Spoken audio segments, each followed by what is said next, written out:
Hello, I'm Bill Gates, Chairman of Microsoft. In this video, you're going to see the future. Who is Bill Gates? A software developer? A businessman? A philanthropist? A global health expert? This question, once merely academic, is becoming a very real question for those who are beginning to realize that Gates' unimaginable wealth has been used to gain control over every corner of the fields of public health, medical research, and vaccine development.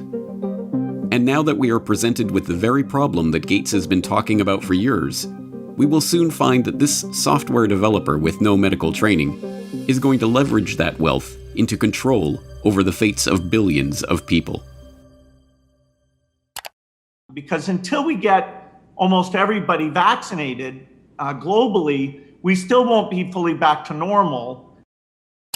Bill Gates is no public health expert. He is not a doctor, an epidemiologist, or an infectious disease researcher.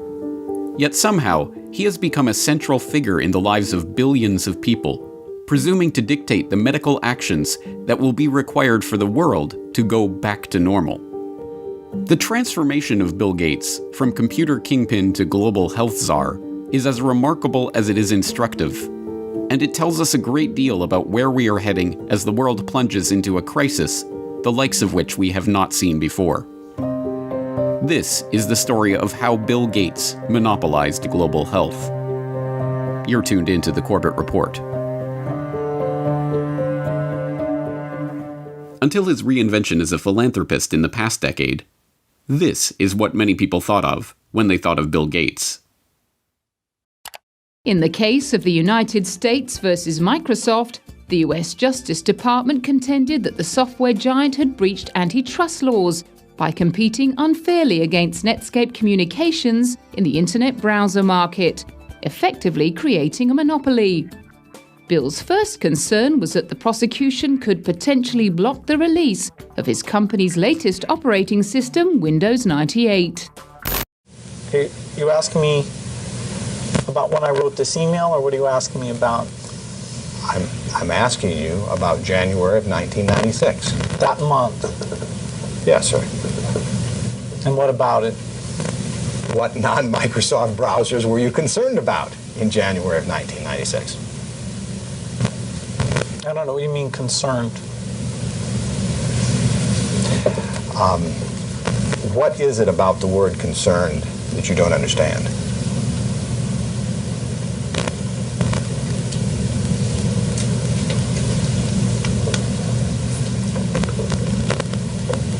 I'm not sure what you mean by it. We're going to be working together on Microsoft Office, on Internet Explorer, on Java, and I think that it's going to lead to a very healthy relationship. So it's a package announcement today. We're very, very happy about it. We're very, very excited about it. And I happen to have a special guest with me today via satellite downlink. And if we could get him up on the stage right now.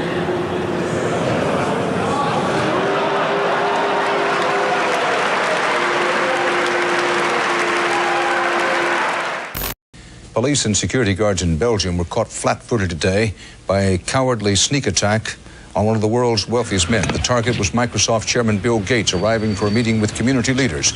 Watch what happens when a team of hitmen meet him first with a pie in the face.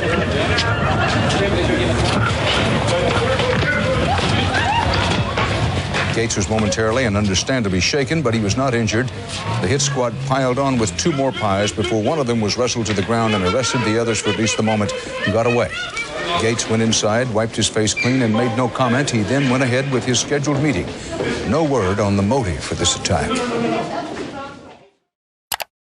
But once reviled for the massive wealth and the monopolistic power that his virus-laden software afforded him, Gates is now hailed as a visionary who is leveraging that wealth and power for the greater good of humanity. In the 22nd century, a book will be written about the entrepreneur of the 21st century. I'm sure that the person who will foremost come to the mind of those historians is certainly Bill Gates. I don't think it's hyperbole to say that Bill Gates is singularly, I would argue, the most consequential individual of our generation. I mean that. Our next guest is one of the richest and most generous men in the world. Please welcome Bill Gates.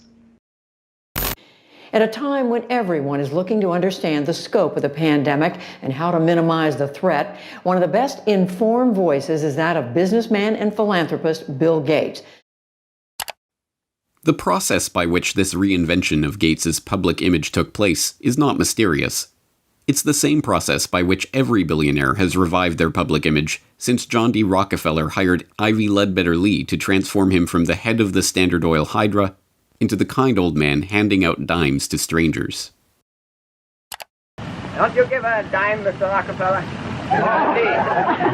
ahead. Give it a dime. Thank you, sir. Thank you very much. I consider myself... Thank you for the ride. I consider myself more than amply paid. Bless you, bless you, Yes. bless you. More to the point, John D. Rockefeller knew that to gain the adoration of the public, he had to appear to give them what they want: money. He devoted hundreds of millions of dollars of his vast oil monopoly fortune to establishing institutions that, he claimed, were for the public good.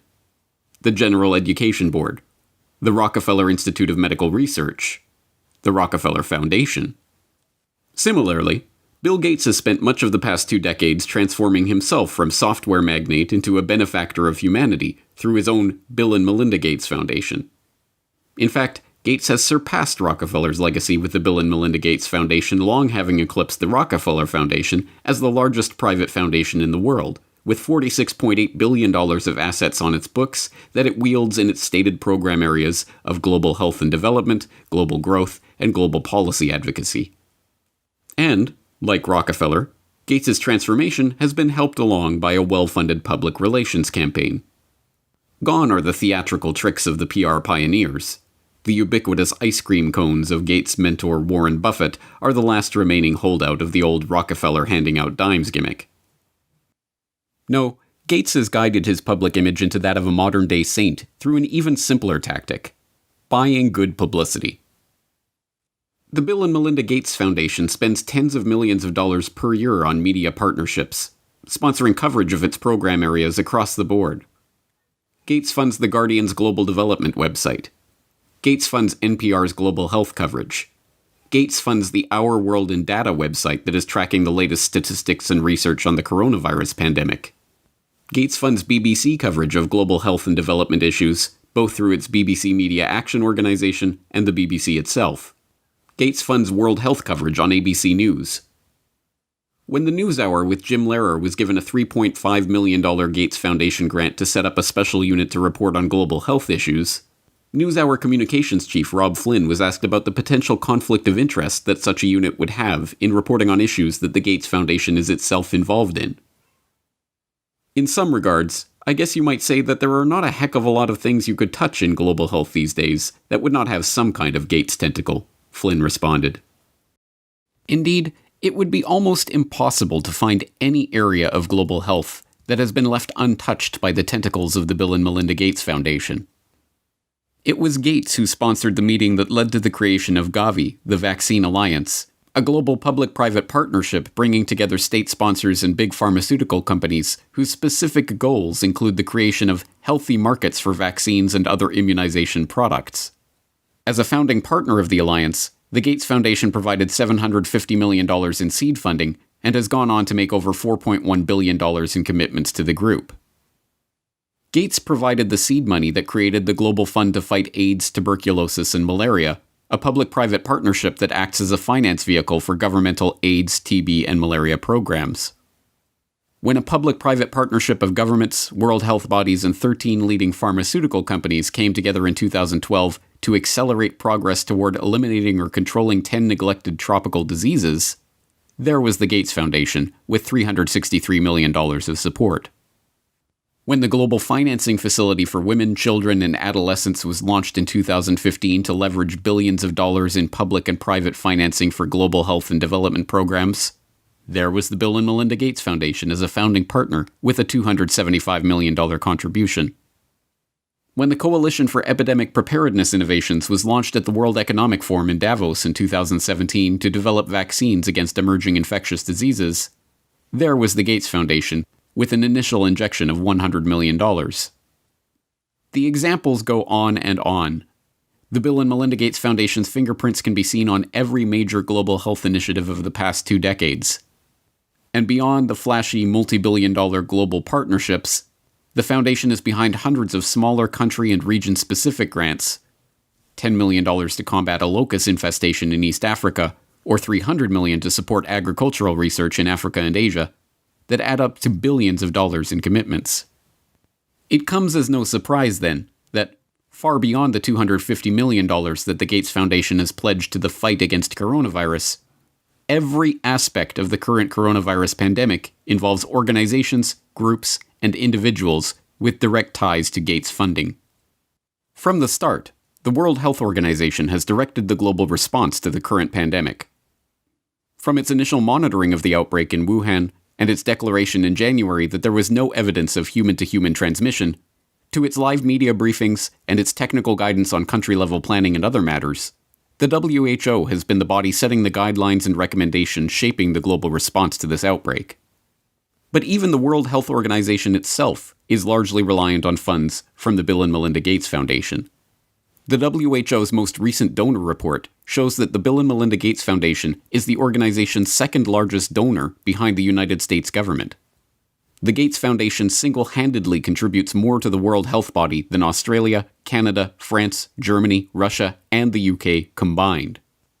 What's more, current World Health Organization Director General Tedros Adhanom Ghebreyesus is in fact, like Bill Gates himself, not a medical doctor at all, but the controversial ex-Minister of Health of Ethiopia, who was accused of covering up 3 cholera outbreaks in the country during his tenure. Before joining the WHO, he served as chair of the Gates-founded Global Fund to fight AIDS, tuberculosis, and malaria, and sat on the board of the Gates-founded Gavi, the Vaccine Alliance, and the Gates-funded Stop TB Partnership. The current round of lockdowns and restrictive stay-home orders in Western countries were enacted on the back of alarming models predicting millions of deaths in the United States and hundreds of thousands in the UK.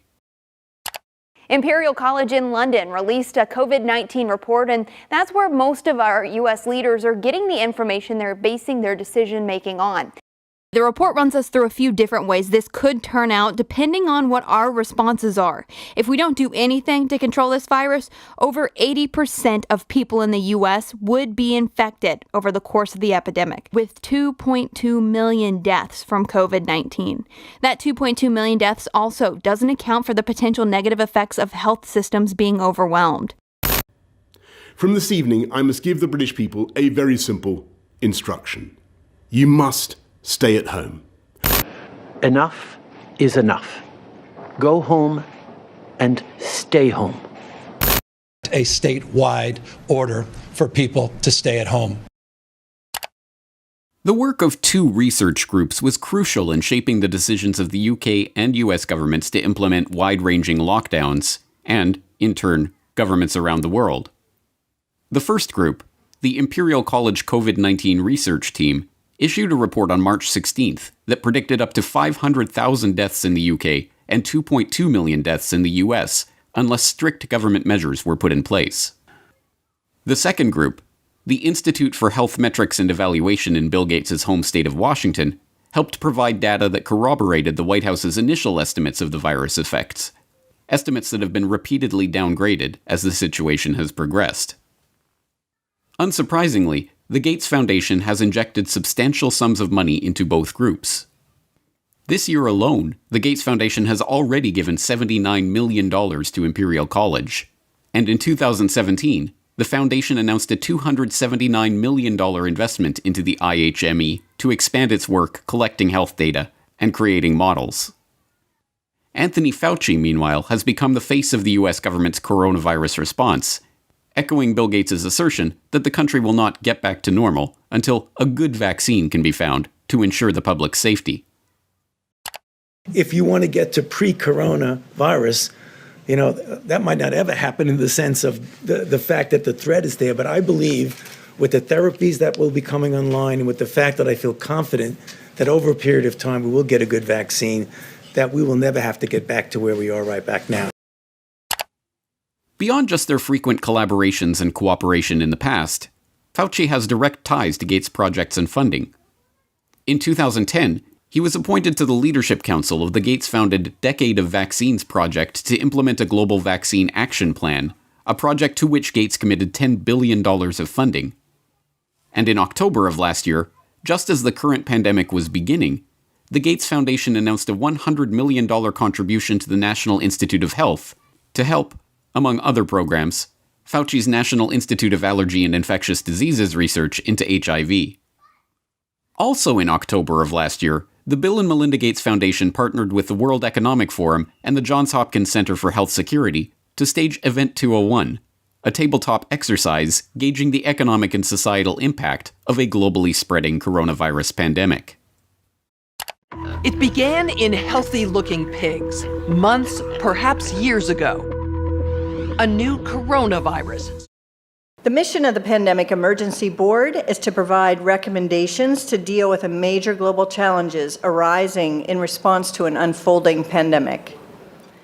The board is comprised of highly experienced leaders from business, public health, and civil society. We're at the start of what's looking like it will be a severe pandemic. And there are problems emerging that can only be solved by global business and governments working together. Governments need to be willing to do things that are out of their historical perspective, or for the most part, it's really a war footing that we need to be on.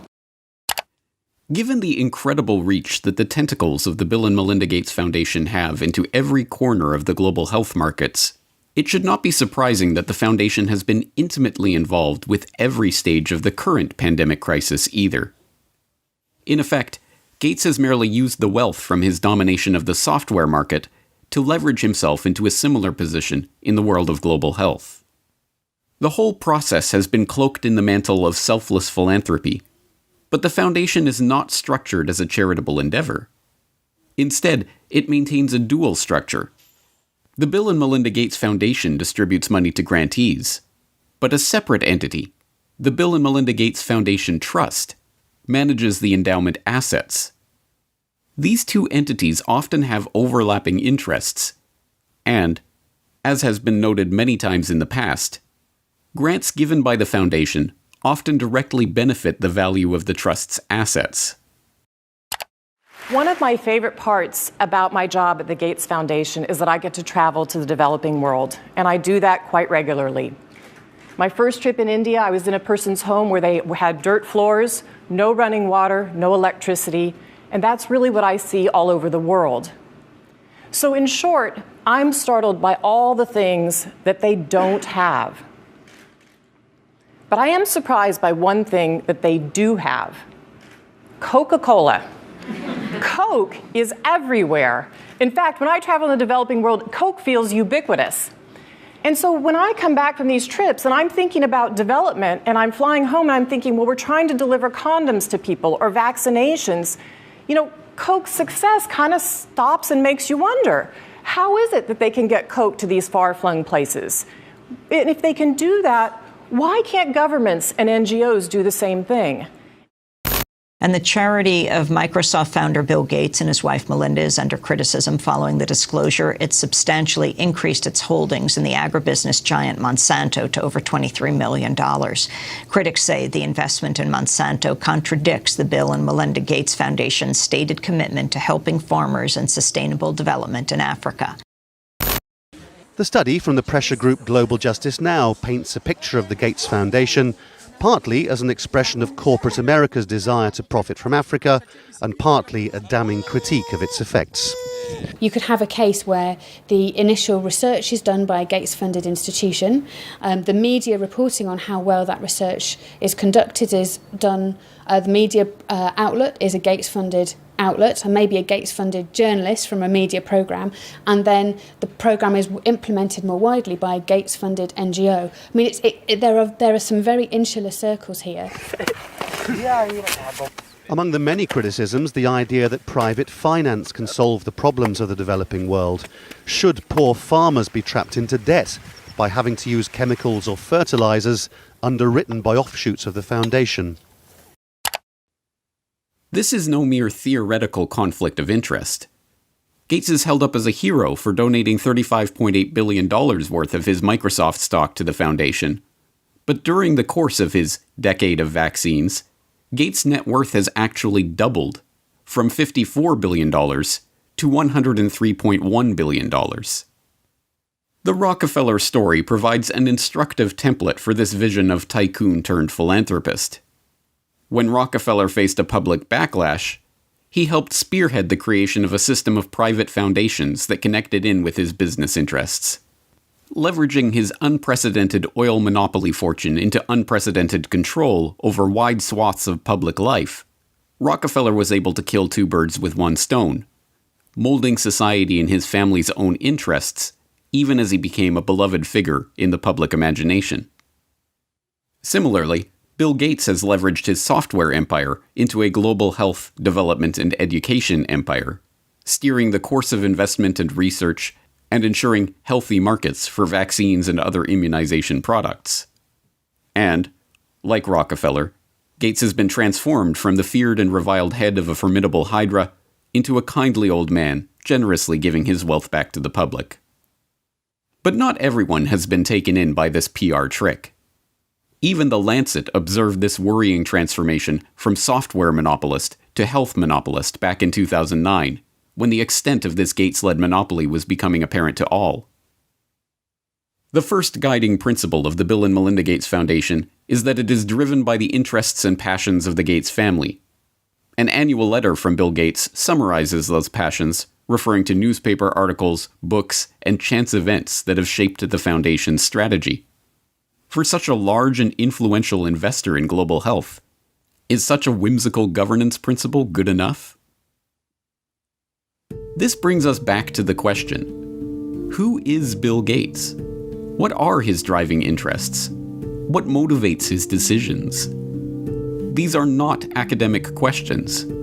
Gates's decisions have controlled the flows of billions of dollars, formed international partnerships pursuing wide-ranging agendas, ensured the creation of healthy markets for big pharma vaccine manufacturers. And now, as we are seeing, his decisions are shaping the entire global response to the coronavirus pandemic.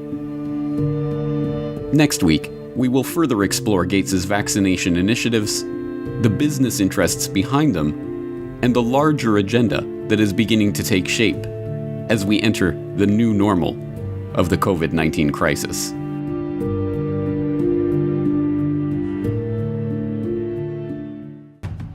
Next week on the Corbett Report. And then the final solution, which is a year to 2 years off, is the vaccine. The only thing that will really allow life as we once knew it to resume is a vaccine. This will be the new normal until a vaccine is developed. The truth is that this attempt to reorient the global health economy was part of a much bigger agenda. But when we started developing coronavirus vaccines, we noticed in laboratory animals that they started to show some of the same immune pathology. Just to head off the conspiracy theorists, maybe we shouldn't call the vaccine the final solution. Maybe just the best solution. Okay? Bill Gates' plan to vaccinate the world.